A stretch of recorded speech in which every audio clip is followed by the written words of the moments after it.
Hi മക്കളെ, അപ്പോൾ നമ്മുടെ എക്സാം കഴിഞ്ഞു. എക്സാം എങ്ങനെ ഉണ്ടായിരുന്നെന്ന് ഞാൻ ചോദിക്കുന്നില്ല. കാര്യം ആ എക്സാം ക്വസ്റ്റ്യൻ പേപ്പർ കണ്ടാൽ എല്ലാവർക്കും ആ എക്സാമിൻ്റെ ലെവൽ ഏകദേശം മനസ്സിലാക്കാം. എൻ്റെ നിങ്ങൾ അറിഞ്ഞിരിക്കേണ്ട കുറച്ച് കാര്യങ്ങൾ എന്താണെന്ന് വെച്ച് കഴിഞ്ഞാൽ, നമ്മുടെ സ്ഥിരം പാറ്റേണിൽ നിന്ന് മാറി എക്സാമിന് കുറച്ചധികം വേറെ ടൈപ്പ് ക്വസ്റ്റ്യൻസ് ഉൾപ്പെടുത്തിയിട്ടുണ്ട്. എന്ന് വെച്ച് കഴിഞ്ഞാൽ നമ്മുടെ ടെക്സ്റ്റ് ബുക്കിലേക്ക് നോക്കിക്കഴിഞ്ഞാൽ മിസലേനിയസ് എന്നൊക്കെ പറഞ്ഞൊരു പാർട്ടുണ്ട്. മിസലേനിയസ് എക്സാമ്പിൾസ് എന്നൊക്കെ പറഞ്ഞൊരു മിസലേനിയസ് എക്സസൈസ് എന്നൊക്കെ പറഞ്ഞൊരു പാർട്ട് കിടപ്പുണ്ട്. അതിൻ്റെ അകത്തുനിന്ന് ക്വസ്റ്റ്യൻസുകൾ ഇതുവരെയും എക്സാമുകൾക്കൊന്നും ചോദിച്ചിട്ടില്ല. കാര്യം ഇത്തിരി ലെവൽ കൂടി അഡ്വാൻസ്ഡ് ക്വസ്റ്റ്യൻസ് ആണ് അതിൻ്റെ അകത്തുള്ളത്. അത് സാധാരണ ചോദിക്കുന്നത് ജെഇക്കും കീമിനൊക്കെയാണ്. അതിൻ്റെ അകത്തുനിന്ന് ഒന്ന് രണ്ട് ചോദ്യങ്ങൾ ഉൾപ്പെടുത്തിയിട്ടുണ്ട്. കൂടാതെ തന്നെ നമ്മുടെ NCERT എക്സംപ്ലർ എന്ന് കേട്ടിട്ടില്ലേ? അതിൻ്റെ അകത്ത് ക്വസ്റ്റ്യൻസ് ആണ്. കഴിഞ്ഞ ദിവസം ലൈവിൽ നമ്മൾ ഒന്ന് രണ്ട് അഡ്വാൻസ്ഡ് ക്വസ്റ്റ്യൻസ് നിങ്ങൾക്ക് ആൻസർ ചെയ്യാൻ വേണ്ടി കുറച്ച് കൂടിയ ക്വസ്റ്റ്യൻസ് ഇട്ട് തന്നിട്ടുണ്ടായിരുന്നു. ഇതൊക്കെ അതിൻ്റെ അകത്ത് നിന്ന് എടുത്ത ക്വസ്റ്റ്യൻസ് ആണ്. അപ്പോൾ അതിൻ്റെ അകത്തു നിന്നും 2-3 ചോദ്യങ്ങൾ വന്നിട്ടുണ്ട്. നമ്മുടെ സാധാ സ്ഥിരം +1 ചോദിക്കുന്ന പാറ്റേണിൽ നിന്ന് വ്യത്യസ്തമായി ചോദിച്ചിട്ടുള്ള ഒരു എക്സാമാണ്. അപ്പോൾ കുറച്ച് ലെവൽ കൂടിയ എക്സാമാണ്. അപ്പോൾ നമ്മൾ ഇതിൻ്റെ അകത്തു നിന്ന് മനസ്സിലാക്കേണ്ട കാര്യം എന്താണെന്ന് വെച്ച് കഴിഞ്ഞാൽ, നമ്മുടെ സ്ഥിരം പാറ്റേണിൽ നിന്ന് എക്സാമുകൾ മാറുവാണ്. അപ്പോൾ എക്സാമുകൾ മാറുന്നതനുസരിച്ച് നിങ്ങളും മാറണം, പഠിപ്പിക്കുന്ന ഞങ്ങളും മാറണം. അതനുസരിച്ച് നമ്മൾ ക്വസ്റ്റ്യൻസ് കൂടുതൽ വർക്കൗട്ട് ചെയ്യണം, നിങ്ങളും കൂടുതൽ ക്വസ്റ്റ്യൻസുകൾ വർക്കൗട്ട് ചെയ്യണം. നമ്മൾ അതനുസരിച്ചുള്ള ക്വസ്റ്റ്യൻസുകൾ നിങ്ങൾക്ക് ചെയ്തു തരണം. അങ്ങനെ എല്ലാവരും മാറാൻ തീരുമാനിച്ചാൽ മാത്രമേ ഇനി നമുക്ക് നല്ല നല്ല എക്സാമുകൾ ഉണ്ടാവുള്ളൂ. അതൊന്ന് ശ്രദ്ധിച്ചേക്കുക. ഇനി വളരെ സിമ്പിളായിട്ട് ഒറ്റയടിക്ക് ഈ എക്സാമിനെ കുറിച്ച് പറഞ്ഞു കഴിഞ്ഞാൽ ഇങ്ങനെയായിരിക്കും. നിങ്ങൾക്ക് എക്സാം കണ്ടപ്പോൾ നിങ്ങൾ പരിചയപ്പെട്ട അല്ലെങ്കിൽ നിങ്ങൾ ചെയ്തു നോക്കിയിട്ടുള്ള ക്വസ്റ്റ്യനൊക്കെ ആയിട്ട് നിങ്ങൾക്ക് തോന്നിയിട്ടുണ്ടെങ്കിൽ പോലും നിങ്ങൾക്ക് ഫൈനൽ ആൻസറിലേക്ക് എത്താൻ പറ്റിക്കാണില്ല. അതാണ് ഈ എക്സാമിൻ്റെ ഒരു പ്രശ്നം ആയിട്ട് തോന്നിയത്. അങ്ങനെയാണെങ്കിൽ നിങ്ങൾക്ക് കമൻറ്റ് ചെയ്യാം, അങ്ങനെയാണ് തോന്നിയതെങ്കിൽ. അല്ല, നിങ്ങൾക്ക് ചെയ്തു വരുമ്പോൾ നിങ്ങൾക്ക് ക്വസ്റ്റ്യൻ കണ്ടപ്പോൾ ഇത് ഞാൻ ചെയ്ത് പഠിച്ചിട്ടുള്ളത് തന്നെയാണ്, ആ സെയിം മോഡൽ ആണെന്നാണ് തോന്നിയിരിക്കുന്നത്. പക്ഷേ ചെയ്തു വരുമ്പോൾ ഫൈനൽ ആൻസറിലേക്ക് നിങ്ങൾ എത്താതിരിക്കും. അതായിരിക്കും ഒരു മെജോറിറ്റി കേസും വന്നിട്ടുള്ളത്. പിന്നെ ഒരു 4, 5, 6 ക്വസ്റ്റ്യനുകൾ ഈ പറയുന്ന പോലെ കുറച്ച് അഡ്വാൻസ്ഡ് ലെവൽ ക്വസ്റ്റ്യൻസ് ആണ് ചോദിച്ചിട്ടുള്ളത്. അതൊക്കെ നിങ്ങൾ സോൾവ് ചെയ്തിട്ടുണ്ടെങ്കിൽ, അല്ലെങ്കിൽ ഇതിനൊക്കെ ഒരു A+ അല്ലെങ്കിൽ ഒരു ഫുൾ മാർക്കിൻ്റെയൊക്കെ അടുത്ത് നിങ്ങൾ എത്തിയിട്ടുണ്ടെങ്കിൽ നിങ്ങൾ ഭയങ്കര ബ്രില്യൻ്റ് അല്ലെങ്കിൽ നല്ല ടാലൻറ്റഡ് കുട്ടികളാണെന്ന് പറയാം. ആ ഒരു 1-2 ക്വസ്റ്റ്യൻസ് നിങ്ങൾ ആലോചിച്ച് സോൾവ് ചെയ്യാൻ നിങ്ങൾക്ക് പറ്റിയിട്ടുണ്ടെങ്കിൽ, സോൾവ് ചെയ്യാനൊക്കെ പറ്റും കേട്ടോ, കണ്ടന്റ് ഓറിയൻറ്റഡ് ആണ് മിക്കതും. അപ്പോൾ അങ്ങനെ നിങ്ങൾക്ക് പറ്റിയിട്ടുണ്ടെങ്കിൽ നിങ്ങൾ ആ ഒരു പ്രോസസ്സ്, നിങ്ങൾ പഠിച്ചുകൊണ്ടിരിക്കുന്ന ആ പ്രോസസ്സ് തുടരുക. അങ്ങനെ മാർക്ക് കിട്ടുന്നവർ. അല്ലാത്തവരെന്ത് ചെയ്യുക? നമ്മൾ അതിലേക്ക് എത്തുക. അതനുസരിച്ചുള്ള ക്വസ്റ്റ്യൻസ് നമ്മളുടെ ഭാഗത്തു നിന്ന് ഉറപ്പായിട്ടും ഇനി മുതലുണ്ടാവും. നിങ്ങളും അതനുസരിച്ച് ക്വസ്റ്റ്യൻസ് കൂടുതൽ വർക്കൗട്ട് ചെയ്യുക. കേട്ടല്ലോ? അപ്പോൾ നമുക്ക് ഇന്നത്തെ എക്സാമിൻ്റെ ഫുൾ ഡിസ്കഷൻ അല്ല, എങ്ങനെയാണ് അത് ചെയ്യുന്നതെന്നും അതിൻ്റെ ആൻസർ കീയും ഒന്ന് പറഞ്ഞു പോകാം. വളരെ വേഗം പറഞ്ഞു പോകാം. എങ്ങനെയാണ് അത് ചെയ്യേണ്ടതെന്ന് പറയാം. എന്നിട്ട് നമുക്ക് എക്സാമൊക്കെ കഴിഞ്ഞിട്ട് ഒരു ഡീറ്റെയിൽഡ് ക്വസ്റ്റ്യൻ ആൻസർ ഡിസ്കഷൻ പോലെ ചെയ്യാം. ഇവിടെ ഫസ്റ്റ് സെറ്റിൽ നിന്ന് ചോദിച്ചിരിക്കുന്ന ഒരു ചോദ്യമാണ്. സെറ്റും സത്യം പറഞ്ഞാൽ കുറച്ച് ടഫാക്കിയിട്ടുണ്ട്. സാധാരണ ചോദിക്കുന്നതിൽ നിന്ന് മാറി സെറ്റ് വരെയും ടഫാക്കി ചോദിച്ചിട്ടുള്ളൊരു എക്സാമാണ്. ഇവിടെ എയും ബിയും 2 സെറ്റ് തന്നിട്ടുണ്ട്. Such that A intersection A union B = ഏതാണെന്നാണ് സാധാരണ ചോദിക്കുന്നൊരു ചോദ്യമാണ്. പക്ഷേ കുറച്ച് ടഫാക്കി. ഇവിടെ നിങ്ങൾ നോക്കേണ്ടത് എന്താണെന്ന് വെച്ച് കഴിഞ്ഞാൽ, എയും ബിയും 2 സെറ്റുകൾ നിങ്ങൾ എടുക്കുക. ഒരു 2 ജനറൽ സെറ്റുകൾ എടുത്തിട്ട് അതിൻ്റെ വാല്യൂ കണ്ടുപിടിച്ച് നോക്കിയാൽ മതി. അപ്പോൾ അതിൻ്റെ നിന്ന് ഏത് വരും അതായിരിക്കും അതിൻ്റെ ആൻസർ. ഇതിൻ്റെ ആൻസർ ഇവിടെ വരുന്നത് A എന്നാണ് കേട്ടോ. ആൻസർ എന്താണ്? A ആയിരിക്കും ഇതിൻ്റെ answer. Which of the following is A singleton set? Singleton set എന്ന് പറഞ്ഞാൽ എന്താ? സിംഗിൾട്ടൺ സെറ്റ് എന്ന് പറഞ്ഞാൽ ഒരു എലമെൻറ്റ് മാത്രമുള്ള സെറ്റിനെയാണ് സിംഗിൾട്ടൺ സെറ്റ് എന്ന് പറയുന്നത്. സിംഗിൾട്ടൺ സെറ്റ് ഇതിൻ്റെ അകത്ത് ഏതാണെന്ന് ചോദിച്ചു കഴിഞ്ഞാൽ, ഇവിടെ ഈ A തന്നെ X such that mod X = 5 X element of natural number വരുന്നതാണ് സിംഗിൾട്ടൺ സെറ്റ്. ഇൻഡിജേഴ്സ് വരുമ്പോൾ -6ഉം 6ഉം വരും. റിയൽ നമ്പേഴ്സ് വന്നാലും അങ്ങനെ തന്നെ. ഇത് ക്വാഡ്രാറ്റിക് ഇക്വേഷനാണ്. സോൾവ് ചെയ്താൽ 2 വാല്യൂസ് കിട്ടും. ഓക്കെ അല്ലേ? ഇനി വെൻ ഡയഗ്രാം വരയ്ക്കാനും ചോദിച്ചിരിക്കുന്ന സാധായിൽ നിന്ന് വ്യത്യാസമായി ഒന്ന് കണക്റ്റഡ് ആയിട്ട് ചോദിച്ചു. 3 സെറ്റ് വരുന്നത് വെൻ ഡയഗ്രാം വരയ്ക്കാൻ ചോദിച്ചു. A - B യൂണിയൻ C ആണ് ചോദിച്ചിട്ടുള്ളത്. അപ്പോൾ നേരത്തെ പറഞ്ഞതുപോലെ ഓരോ സെറ്റായിട്ട് വരയ്ക്കുക. ആദ്യം നിങ്ങൾ B യൂണിയൻ C വരയ്ക്കുക.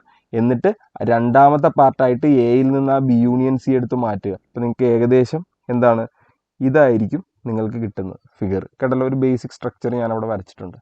ഓക്കെ അല്ലേ? അടുത്ത സെക്കൻഡ് ക്വസ്റ്റ്യനിലേക്ക് നോക്കാം. സെക്കൻഡ് ക്വസ്റ്റ്യൻ നമ്മുടെ റിലേഷനിൽ നിന്ന് ചോദിക്കുന്ന ഒരു ക്വസ്റ്റ്യൻ ആണ്. ഒരു ഫംഗ്ഷൻ, ഒരു റിലേഷൻ തന്നിട്ട് അതിൻ്റെ റോസ്റ്റർ ഫോം എഴുതാനാണ് ചോദിച്ചിട്ടുള്ളത്. പക്ഷെ അതും ഒരു മെനയായില്ലല്ലോ സജി എന്നൊക്കെ പറയുന്ന പോലെ ഒരു ഇത്തിരി ടഫാക്കി ചോദിച്ചിട്ടുള്ള ഒരു ചോദ്യം. ഓക്കെ അല്ലേ?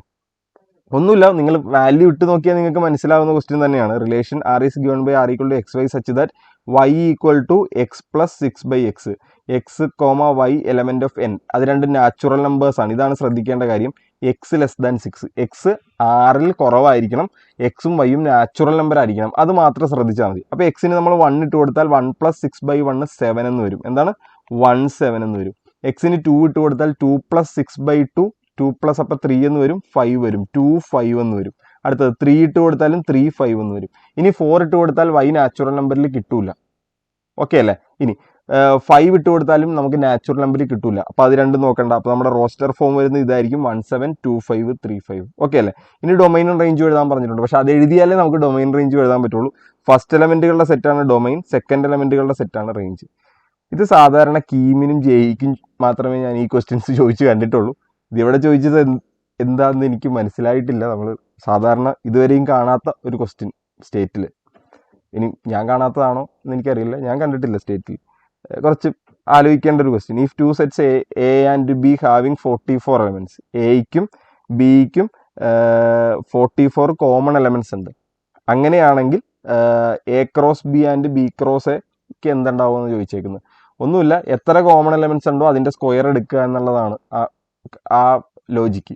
അതായത് ഇപ്പോൾ 5 കോമൺ എലമെൻറ്റ്സ് ആണെങ്കിൽ 5ൻ്റെ സ്ക്വയർ എടുക്കുക 25, 6 കോമൺ എലമെൻറ്റ്സ് ആണെങ്കിൽ 6ൻ്റെ സ്ക്വയർ എടുക്കുക 36. ഇവിടെ 44 എലമെൻറ്റ്സ് ആണുള്ളത്. അതിൻ്റെ സ്ക്വയർ എടുക്കുമ്പോൾ നമുക്ക് 1936 എന്ന് ആൻസർ വരും. സിമ്പിൾ പരിപാടി. ഓക്കെ അല്ലേ? അടുത്തത് തേർഡ് വൺ കുറച്ച് സിമ്പിളാണ്. നിങ്ങൾക്കൊന്ന് ആലോചിച്ചെടുക്കാവുന്ന കാര്യമുള്ളൂ. കോസ് 1ഉം കോസ് 2ഉം കോസ് 3ഉം എക്സെട്ര കോസ് 179 വരെ നിങ്ങൾ മൾട്ടിപ്ലൈ ചെയ്യുവാണ്. അങ്ങനെയാണെങ്കിൽ ആൻസർ എത്രയാണ്? ഇതിൻ്റെ അകത്തൊരു കോസ് 90 വരുന്നുണ്ട്. കോസ് 90 0 ആണ്. അപ്പോൾ ഫുൾ വാല്യൂ എന്തായി പോവും? 0 ആയി പോവും. പിന്നെ minute hand of the clock, അത് മറ്റേ L = R θ എന്ന് പറയുന്ന വാല്യൂ ഇട്ട് കൊടുത്തു കഴിഞ്ഞാൽ ഏകദേശം 6.28 എന്ന് നിങ്ങൾക്ക് ആൻസർ കിട്ടും. ഇതൊക്കെ ബേസിക്കാണ്, നിങ്ങൾക്ക് ചെയ്യാൻ പറ്റുന്നതായിരുന്നു. ഇനി അടുത്തത് ഇതും സിമ്പിളാണ് വളരെ. ഇവിടെ ഒരു 0 വന്നിട്ടുണ്ടെന്ന് മാത്രം ആലോചിച്ചാൽ മതി. അപ്പോൾ 0 വരുമ്പോൾ ആലോചിക്കേണ്ടത് എത്രയാണ്? നമുക്ക് 4 ഡിജിറ്റ് നമ്പറാണ് ഉണ്ടാക്കേണ്ടത്. പക്ഷേ അപ്പോൾ ഫസ്റ്റ് എലമെൻറ്റിൽ ഈ 6 നമ്പേഴ്സും കൊടുക്കാൻ പറ്റില്ല. അപ്പോൾ ഒരെണ്ണം കുറഞ്ഞ് 5, ബാക്കി എല്ലായിടത്തും 5 കൊടുക്കാം. പിന്നെ ഒരു 4ഉം 3യും കൂടി വരും. ഏകദേശം 300 എന്ന ആൻസർ വരും. ഇത് ചെയ്യേണ്ട രീതി എങ്ങനെയാണെന്ന് വെച്ച് കഴിഞ്ഞാൽ ഈ NP4/n-1 P4 = 5/3 ആണ്. ഈ മോഡൽ കുറേ ചെയ്യിപ്പിച്ച് പറഞ്ഞിട്ടുള്ളതാണ്. NP4 എന്ന് പറഞ്ഞാൽ n × n-1 × n-2 × n-3 എന്ന് എഴുതുക. അതുപോലെ n-1 P4 എഴുതുക, ക്യാൻസൽ ചെയ്യുക, ആൻസർ കിട്ടും. ബേസിക് രീതിയിൽ തന്നെ കിട്ടും. എൻ്റെ വാല്യൂ ഏകദേശം 10 എന്നായിരിക്കും കിട്ടുന്നത്. ഒന്ന് ചെയ്ത് നോക്കുക. ഓക്കെ അല്ലേ? അടുത്തത് the third term of the geometric progression is 4. ഒരു ജിയോമെട്രിക് പ്രോഗ്രഷൻ്റെ തേർഡ് ടേം 4 ആണ്. തേർഡ് ടേം 4 ആണെങ്കിൽ എന്താണ്? Find the product of first 5 terms. ആ ഫസ്റ്റ് 5 ടേംസ് എങ്ങനെ എഴുതണം എന്നറിയാമോ? ഇങ്ങനെ എഴുതണം. തോന്നുന്ന പോലെ എഴുതി കഴിഞ്ഞാൽ ആൻസർ കിട്ടൂല. അത് എഴുതേണ്ടത് AR². ഇനി പുറകോട്ട് എഴുതണം A/R² എന്നിട്ട് ഇതിൻ്റെ പ്രൊഡക്റ്റാണ് find the first product of first 5 times. ഇതിൻ്റെ എല്ലാത്തിൻ്റെയും പ്രൊഡക്റ്റാണ് കണ്ടുപിടിക്കേണ്ടത്. അപ്പോൾ ഈ R²ഉം ക്യാൻസൽ ചെയ്യാം, 6ഉം ക്യാൻസൽ ചെയ്യാം. ഇവിടെ തേർഡ് ടേം 4 ആണെന്ന് പറഞ്ഞിട്ടുണ്ട്. തേർഡ് ടേം 4, അപ്പോൾ എല്ലാം 4 ഇവിടെ 6 അല്ല കേട്ടോ, 4/5 എന്ന് ആൻസർ വരും. ഓക്കെ അല്ലേ? ഇനി എന്താണ്? Which term of the GP 2832 is 32768. അപ്പോൾ GPയുടെ ടേം കണ്ടുപിടിക്കാനുള്ള ഇക്വേഷൻ എന്താണ്? nth ടേം ഈക്വൽ ടു എത്രയാണ്? 32768 എടുക്കുക. അതായത് AR⁻n-1 = 32768 എടുക്കുക. അപ്പോൾ നിങ്ങൾക്ക് ആൻസർ റെഗുലറായിട്ട് തന്നെ കിട്ടും. n = 8 എന്ന് പറഞ്ഞു കിട്ടും. ഓക്കെ അല്ലേ?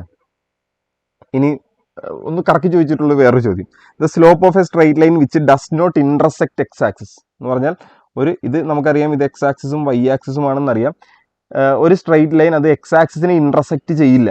എക്സ് ആക്സിസിനെ ഇൻറ്റർസെക്റ്റ് ചെയ്യുന്നില്ലെങ്കിൽ ആ ലൈൻ ഒരിക്കലും എന്താണ്? ഇങ്ങനെ ചരിഞ്ഞും തിരിഞ്ഞൊന്നും പോകാൻ പറ്റില്ല. എക്സ് ആക്സിസിന് പാരലായിട്ട് തന്നെ പോകാൻ പറ്റുള്ളൂ. എക്സ് ആക്സിസിന് പാരലായിട്ട് പോകുന്ന എല്ലാ സ്ട്രൈറ്റ് ലൈനുകളുടെയും സ്ലോപ്പ് എന്താണ്? 0 ആണ്.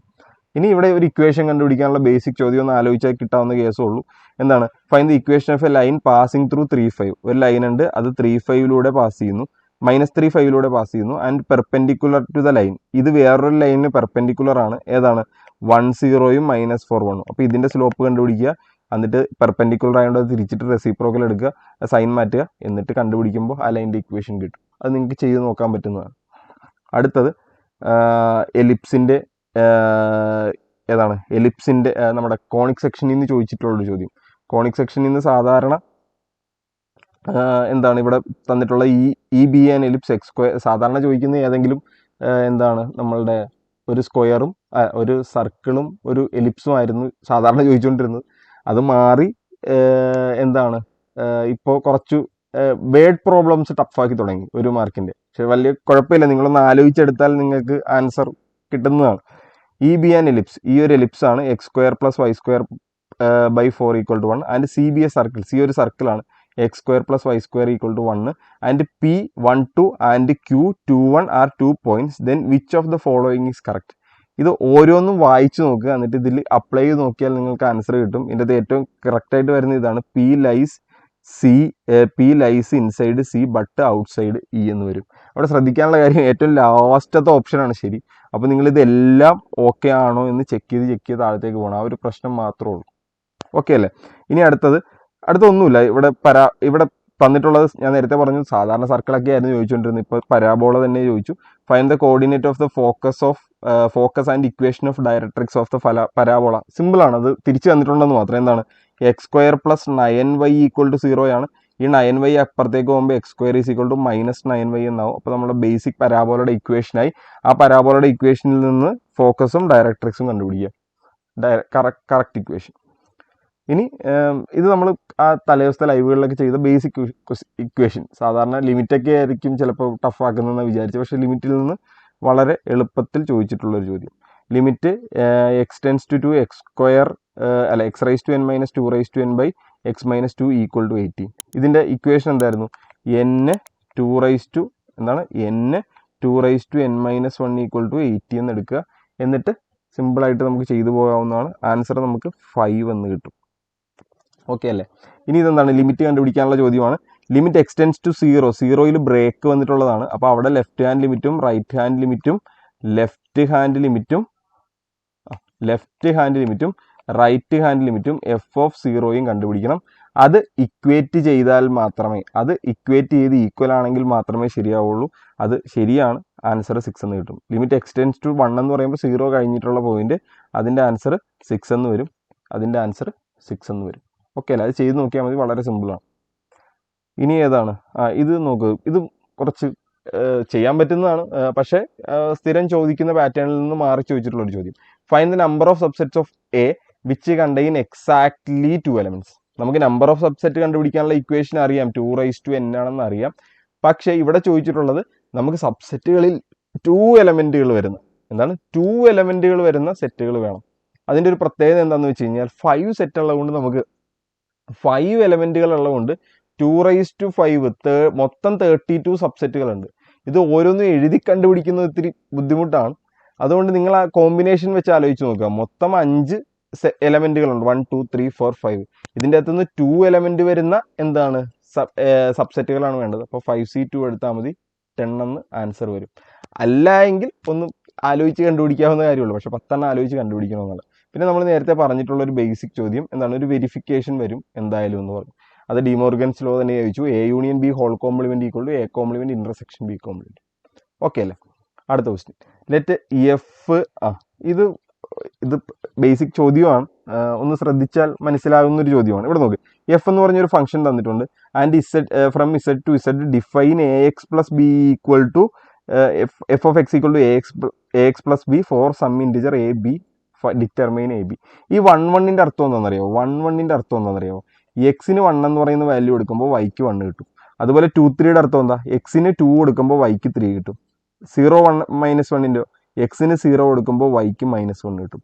-1 കൊടുക്കുമ്പോഴോ എക്സിന് വൈക്ക് 3 കിട്ടും. ഇതാണ് ഇതിൻ്റെ മീനിങ്. ഇവിടെ f of x = AX + B എന്ന് പറയുന്ന ഒരു ഇക്വേഷൻ ഉണ്ട്. ഇതിൻ്റെ അകത്ത് f of x-നെ നമ്മൾ y എന്ന് വിളിക്കും. അപ്പോൾ AX + B ആവും. എന്നിട്ട് ഇതിൻ്റെ അകത്ത് ഏതെങ്കിലും ഒരു പോയിന്റ് എടുക്കും. ഇപ്പോൾ 1 1 എടുക്കുക, എന്നിട്ട് വൈക്ക് പകരം 1 ഇട്ട് കൊടുക്കുക, A × എക്സിന് പകരവും 1 ഇട്ട് കൊടുക്കുക, B എന്ന് കിട്ടും, അല്ല +B എന്ന് കിട്ടും. അപ്പോൾ 1 = A + B എന്ന് കിട്ടി. ഇത് ഒരു ഇക്വേഷൻ ആക്കി എടുക്കുക. എന്നിട്ട് അടുത്ത പോയിന്റ് എടുക്കുക, 2 3, അതും ഇട്ട് കൊടുക്കുക, 2 = A × 3 + B. അപ്പോൾ എത്രയാണ്? 2 = 3A + B. 2 ഇക്വേഷൻ കിട്ടി. ഈ 2 ഇക്വേഷൻ സോൾവ് ചെയ്യുക, അപ്പോൾ ആൻസർ കിട്ടും A 2 ഉം B -1 എന്നും കിട്ടും. ചെയ്ത് നോക്കുക. അടുത്ത ഗ്രാഫ് വരയ്ക്കാനാണ് പറഞ്ഞേക്കുന്നത്. 0യിൽ ചെറുതാണെങ്കിൽ 1 - എക്സും 0യിലാണെങ്കിൽ 1ഉം x+1 0. നേരത്തെ ബേസിക് സാധനം തന്നെ, ഗ്രാഫ് വരയ്ക്കുക, എക്സ് വൈ എന്ന് കൊടുക്കുക, 0 ഇട്ട് കൊടുക്കുക, എന്താണ് വാല്യൂ എന്ന് നോക്കുക, അങ്ങനെ ചെയ്യുക. അപ്പോൾ നിങ്ങൾക്ക് ഇങ്ങനെ 1ൽ കുത്തിപ്പോകുന്ന ഒരു ഗ്രാഫ് കിട്ടും. ആ ഗ്രാഫ് നോക്കി അതിൻ്റെ റേഞ്ച് കൂടി എഴുതുക. റേഞ്ച് എന്ന് പറഞ്ഞാൽ -1 to ഇൻഫിനിറ്റി എന്ന് ആൻസർ കിട്ടും. ഓക്കെ അല്ലേ? അത് ചെയ്ത് നോക്കാവുന്നതാണ്. പിന്നെ കോംപ്ലക്സ് നമ്പറിൻ്റെ ഒരു ബേസിക് ക്വസ്റ്റ്യൻ എന്താണ്, 1 മാർക്കിൻ്റെ ക്വസ്റ്റ്യൻ ആണ്, പക്ഷെ ഒന്ന് ചെയ്യാനുള്ള ഒരു ക്വസ്റ്റ്യൻ ആയിപ്പോയി. The complex number lies in, എവിടെയാണ് ലൈ ചെയ്യുന്നതെന്ന് ചോദിച്ചേക്കുന്നത്. ഒന്നുമില്ല, ഈ കോംപ്ലക്സ് നമ്പറിനെ ആദ്യം നമ്മൾ a+ib ഫോമിലേക്ക് മാറ്റണം. അതിനെന്ത് ചെയ്യണം? സിമ്പിൾ പരിപാടി. ഈ 1+iനെ, അതായത് 1 - i/1+i ആണ്. ഈ 1+iൻ്റെ സൈൻ മാറ്റി 1 - i എന്നെടുത്തു, വീണ്ടും 1 - i എന്നെടുത്തു. ഇത് മൾട്ടിപ്ലൈ ചെയ്ത് കഴിയുമ്പോൾ നമുക്കൊരു കോംപ്ലക്സ് നമ്പർ കിട്ടും. അത് ഏകദേശം ഇവിടെ i എന്നാണ് കിടക്കുന്നത്, i അല്ല, -i വരുള്ളൂ കേട്ടോ. ഒന്ന് ചെയ്ത് നോക്കിയാൽ നിങ്ങൾക്ക് കിട്ടും, ഒന്ന് ചെക്ക് ചെയ്യുക. -i എന്ന് നിങ്ങൾക്ക് കിട്ടും. അപ്പോൾ അതിനെ a+ib ഒരു ഫോമിലേക്ക് മാറ്റുമ്പോൾ 0 - i എന്നാവും. ഈ 0 - i ഇല്ലേ, 0 - i എന്ന് പറയുന്നത്, ഇതിനെ നമ്മൾ 0 - i ആണ് നമുക്കിപ്പോൾ കിട്ടിയത്. 0 - i ആണ് നമുക്കിപ്പോൾ കിട്ടിയത്. ഇവിടെ ശ്രദ്ധിച്ചേ, 0 - i ആണ് നമുക്കിപ്പോൾ കിട്ടിയത്. ഈ 0 - iനെ നമ്മൾ മറ്റേ കോർഡിനേറ്റ് ഫോമിലേക്ക് മാറ്റി എഴുതും. അതായത് റിയൽ പാർട്ട് 0 ആയതുകൊണ്ട് 0, ഇനി ഇമാജിനറി പാർട്ട് -i എന്ന് പറഞ്ഞാൽ -1. ഈ 0 - 1 എവിടെ വരുമെന്ന് നോക്കി അതാണ് ക്വാഡ്രന്റ് എഴുതേണ്ടത്. 0 - 1 എന്ന് പറഞ്ഞാൽ x 0 ആയതുകൊണ്ട് ഇത് y ആക്സിസിലെ പോയിന്റ് ആയിരിക്കും. അപ്പോൾ ആൻസർ എന്താണ്? D, y axis. Simple question കേട്ടല്ലോ. കുറച്ച് ചെയ്യാനുണ്ടെന്ന് മാത്രമേ ഉള്ളൂ. ഇനി ഇത് സാധാ ചെയ്ത് പോവുക എന്നുള്ളതാണ്. Z എന്ന് പറഞ്ഞ ഒരെണ്ണമുണ്ട്. ഇതിൻ്റെ എന്ത് കണ്ടുപിടിക്കുക? എല്ലാത്തിൻ്റെയും മോഡുലസ് കണ്ടുപിടിക്കണം. ആദ്യം Z1ഉം Z2ഉം കൂടി ഇൻറ്റു ചെയ്യുക, എന്നിട്ട് എന്ത് ചെയ്യുക? മോഡ് Z കൊണ്ട് ഡിവൈഡ് ചെയ്യുക. നിങ്ങൾക്ക് ഫൈനൽ ആൻസർ എനിക്ക് തോന്നുന്നു √5 കിട്ടും. അത് നിങ്ങൾക്ക് ചെയ്ത് നോക്കാവുന്ന കാര്യമുള്ളൂ. ഓക്കെ അല്ലേ? പിന്നെ ഈ ക്വസ്റ്റ്യൻ, ഇതൊരു കിട്ടില്ല ക്വസ്റ്റ്യൻ ആണ്. ഈ ക്വസ്റ്റ്യനൊക്കെ ചെയ്ത് കഴിഞ്ഞാൽ നിങ്ങൾ ഭയങ്കര ലെവലുള്ള ആളാണ് എന്ന് നിങ്ങൾക്ക് തന്നെ മനസ്സിലാക്കാം. ഇതിൻ്റെ ഒരു പ്രത്യേകത എന്താണെന്ന് വെച്ച് കഴിഞ്ഞാൽ, ഇപ്പോൾ സാധാരണ എല്ലാവരും ചെയ്യാൻ പോകുന്നത് ഇങ്ങനെയായിരിക്കും. ആ ക്വസ്റ്റ്യൻ്റെ മാർക്ക് കണ്ടാൽ നിങ്ങൾക്ക് മനസ്സിലാവും, ചെറിയ പരിപാടി ചെയ്താൽ അത് കിട്ടൂല എന്ന് മനസ്സിലാവും. അപ്പോൾ അവിടെ ശ്രദ്ധിക്കേണ്ട കാര്യം, ഇവിടെ x+11/x-3 > 0 കീമിന് സാധാരണ വരുന്ന ഒരു മോഡൽ ക്വസ്റ്റ്യൻ. ഇപ്പോൾ ഇവിടെ നിങ്ങൾ സാധാരണ എല്ലാവരും ചെയ്യുന്നത് ഈ x+3 മുഴുവൻ അങ്ങോട്ട് കൊണ്ടുപോയി കഴിഞ്ഞാൽ x+11 > 0 എന്ന് വന്നിട്ട് അവിടെ നിന്ന് കണ്ടുപിടിക്കും. പക്ഷെ അങ്ങനെയൊന്നും കണ്ടുപിടിക്കരുത്, x മുഴുവൻ 0 ആയിരിക്കും. ഇവിടെ നിങ്ങൾ ആലോചിക്കേണ്ട മെത്തേഡ് എന്താണെന്ന് വെച്ച് കഴിഞ്ഞാൽ, x+11 / x-3 > 0 എന്നാണ്. എന്ന് പറഞ്ഞാൽ ഈ സാധനം x+11/x-3 ഈ സാധനം പോസിറ്റീവ് ആണ് എന്നാണ് പറഞ്ഞേക്കുന്നത്. ഇത് മൊത്തം പോസിറ്റീവ് ആണെങ്കിൽ 2 കണ്ടീഷൻ ഉണ്ട്. ഒന്നെങ്കിൽ ഈ 2 സാധനങ്ങളും, ഏത് 2 സാധനങ്ങളും, ഈ മുകളിലുള്ള ഇവനും പോസിറ്റീവ് ആകണം. അപ്പോൾ പോസിറ്റീവ് ഡിവൈഡഡ് ബൈ ചെയ്യുമ്പോൾ പോസിറ്റീവ് ആവും. അല്ലെങ്കിൽ ഇവർ രണ്ടും നെഗറ്റീവ് ആകണം. ഓക്കെ അല്ലേ? അങ്ങനെയാണെങ്കിൽ മാത്രമേ ഇവൻ പോസിറ്റീവ് ആവുള്ളൂ. അപ്പോൾ ഇവൻ പോസിറ്റീവ് ആകുന്ന കണ്ടീഷൻ നോക്കുക, ഇവനും പോസിറ്റീവ് ആകുന്ന കണ്ടീഷൻ നോക്കുക. അതുപോലെ ഇവൻ നെഗറ്റീവ് ആകുന്ന കണ്ടീഷൻ നോക്കുക, ഇവൻ നെഗറ്റീവ് ആകുന്ന കണ്ടീഷൻ നോക്കുക.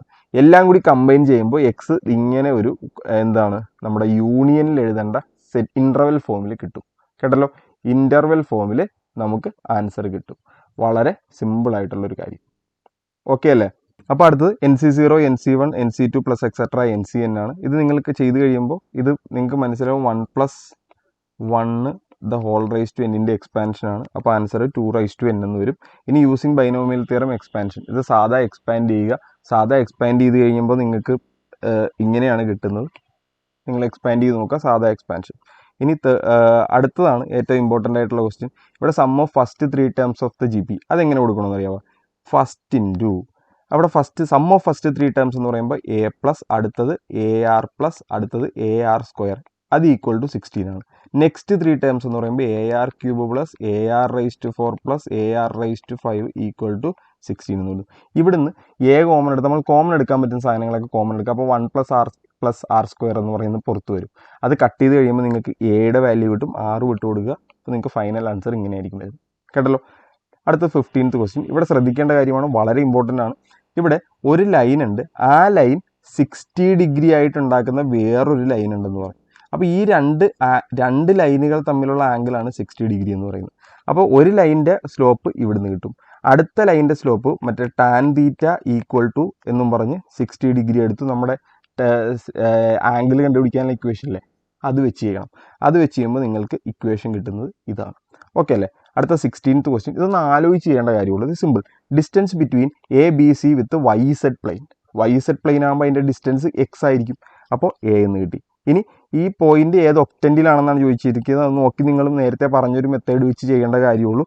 അത് XYZ പ്ലെയിനിലെ പോയിന്റ് ആയിരിക്കും. ഓക്കെ അല്ലേ? ഇനി എന്താണ്? A line parallel to XY plane is അല്ല അടുത്ത question, a line parallel to XY plane ഈ for all the point of the have equal coordinate ആണെങ്കിൽ അത് എന്താണ്? Z ആയിരിക്കും. അടുത്തത് എന്താണ്? If a line is the foot of the perpendicular draw from 6, 7, 8 on the XZ plane what is the coordinate of L. അപ്പോൾ 6, 7, 8 XZ പ്ലെയിനിൽ നിന്നൊരു foot of the perpendicular വരച്ചു. അപ്പോൾ അതിൻ്റെ Y കോർഡിനേറ്റ് എന്തായിരിക്കും? 0 ആയിരിക്കും. അപ്പോൾ ആൻസർ 608 എന്ന് വരും. അടുത്തത് ഇവിടെ ശ്രദ്ധിക്കേണ്ട കാര്യം, cos x തന്നിട്ടുണ്ട്. cos x തന്നിട്ടുണ്ടെങ്കിൽ find the value of cos x/2 ആണ്. അത് നിങ്ങൾ cos 2x ഇക്വേഷനിൽ അപ്ലൈ ചെയ്ത് ചെയ്യുക. 2 cos square x - 1 അത് x ആക്കുമ്പോൾ 2 cos square x/2 - 1 ഉണ്ട്. അത് വെച്ച് ചെയ്യുക. അപ്പോൾ നിങ്ങൾക്ക് 1/√8 എന്ന് വരും. ഈ അടുത്ത് നോക്കി, cos square cos 24 cos 55 cos 125 cos 204 cos 300 equal to 1/2. ഈ cos 24 അതുപോലെ തന്നെ, cos 55 അതുപോലെ തന്നെ. ഇതിനെ cos 180 മൈനസ് 125 എന്ന് എഴുതാം. ഇതിനെ cos 180 പ്ലസ് എത്രയാണ്? 55 എന്ന് എഴുതാം, അല്ല 24 എന്ന് എഴുതാം. അപ്പോൾ ഇതിൻ്റെ വാല്യൂസ് ഇങ്ങനെ വരും. അപ്പോൾ ഇതെല്ലാം ക്യാൻസൽ ആയി പോകും. ബാക്കി 300 മാത്രം. അതിൻ്റെ വാല്യൂ 1/2 ആണ്. ഇത് മറ്റേ sin A minus B cos ഇത് പ്ലസ് ഇൻറ്റു മൈനസ് ഇട്ട് എഴുതുക. അപ്പോൾ cos square x minus sin square x എന്ന് വരും. അപ്പോൾ cos 2x താഴെ വരും. ശ്രദ്ധിച്ചോളാം, cos 2x താഴെ വരും. അപ്പോൾ cos 2x ക്യാൻസൽ ചെയ്ത് കളയാം. അപ്പോൾ ആൻസർ 2 sin x എന്ന് വരും. അടുത്തത് 18th ക്വസ്റ്റ്യൻ. ഇത് സാധാരണ ബേസിക് പെർമിറ്റേഷൻ്റെ ക്വസ്റ്റ്യൻസ്. പെർമിറ്റേഷൻ്റെ ക്വസ്റ്റ്യൻസ് എത്രയാണ്? 5C4 12C7 ബേസിക് ആണ്. അത് ഞാൻ വീണ്ടും പറയുന്നില്ല. അത് ബേസിക് സാധാരണ നമ്മൾ ചെയ്യുന്ന വവൽസ് ടുഗദറും ബാക്കി കാര്യങ്ങളും ഒക്കെയാണ്. പിന്നെ ഹൈപ്പർബോളയുടെ ചോദ്യം. ഹൈപ്പർബോളയുടെ ഇതെന്താണ്? ഇതൊന്ന് മാറ്റി എഴുതണമെന്ന് മാത്രം. 5 square minus 9x square is equal to 36. എല്ലാത്തിനെയും 36 കൊണ്ട് ഡിവൈഡ് ചെയ്യുമ്പോൾ 5 square by 36 minus 9x square by 36 equal to 1 വരും. ഇതിനൊന്ന് മാറ്റി എഴുതുമ്പോൾ y square by 36/5 minus x square by 36/9 എന്ന് കിട്ടും. അപ്പോൾ അത് 4 ആവും. അത് വെച്ച് ചെയ്യുമ്പോൾ ഇതാണ് വാല്യൂസ് കിട്ടുന്നത്. ഇതൊന്ന് ഓർത്തിരിക്കണം. ഇവിടുത്തെ പറഞ്ഞിട്ടുള്ളത് എന്താണ്? Length of distance between 2 foci equal to latus റെക്റ്റത്തിൻ്റെ ഹാഫാണ്. അതായത് 2b²/a 1/2. അത് സബ്സ്റ്റിറ്റ്യൂഷൻ ചെയ്ത് കഴിയുമ്പോൾ നിങ്ങൾക്ക് കിട്ടുന്നത് എങ്ങനെയാണെന്ന് വെച്ച് കഴിഞ്ഞാൽ ഒരു ഇയിൽ ഒരു ക്വാഡ്രാറ്റിക് ഇക്വേഷൻ കിട്ടും. കേട്ടല്ലോ? അത് സോൾവ് ചെയ്താലേ ആൻസർ കിട്ടുള്ളൂ. ചെയ്ത് വന്നവർക്കേ അത് മനസ്സിലാവുള്ളൂ. ഞാൻ കൂടുതൽ എക്സ്പ്ലെയിൻ ചെയ്യുന്നില്ല. അത് ഇതൊക്കെ ചെയ്യാൻ നമുക്കൊരു ക്ലാസ് ആയിട്ട് തന്നെ, ഒരു ലൈവായിട്ട് തന്നെ എടുക്കാം നമുക്ക്. ഓക്കെ അല്ലേ? ഇനി ലാസ്റ്റ് ക്വസ്റ്റ്യൻ വെറുതെ ഡെറിവേറ്റീവ് ആണ്. ഈ x⁴ മേളിലേക്ക് കൊണ്ടുപോവുക, x² മേളിലേക്ക് കൊണ്ടുപോവുക, ഡയറക്റ്റ് ഡെറിവേറ്റീവ് എടുക്കുക. ഇനി എന്തെടുക്കുക? ഇവിടെ കോഷ്യൻ റൂൾ കൊടുക്കുക, ഇവിടെ ഉള്ളിലേക്ക് കൊടുക്കുക, എന്നിട്ട് ഡെറിവേറ്റീവ് എടുക്കുക. സിമ്പിളാണ്. സിമ്പിളല്ല. അപ്പോൾ ഇങ്ങനെയാണ് ചെയ്യേണ്ടത്. ഞാൻ വളരെ ഓടിച്ചു പറഞ്ഞിട്ടുണ്ടെന്ന് മാത്രമേ ഉള്ളൂ. എല്ലാ ക്വസ്റ്റ്യൻ്റെയും ഒരു മോഡൽ. കേട്ടല്ലോ? അപ്പോൾ നമുക്ക് ഇതുപോലുള്ള ക്വസ്റ്റ്യൻസ് ചെയ്ത് നോക്കണം. ചെയ്ത് നോക്കിയാൽ മാത്രമേ ഇനിയുള്ള എക്സാമുകൾ നമുക്ക് എളുപ്പമാവുള്ളൂ. ഓക്കെ അല്ലേ? അപ്പോൾ വേറൊരു ക്ലാസ്സിൽ കാണാം.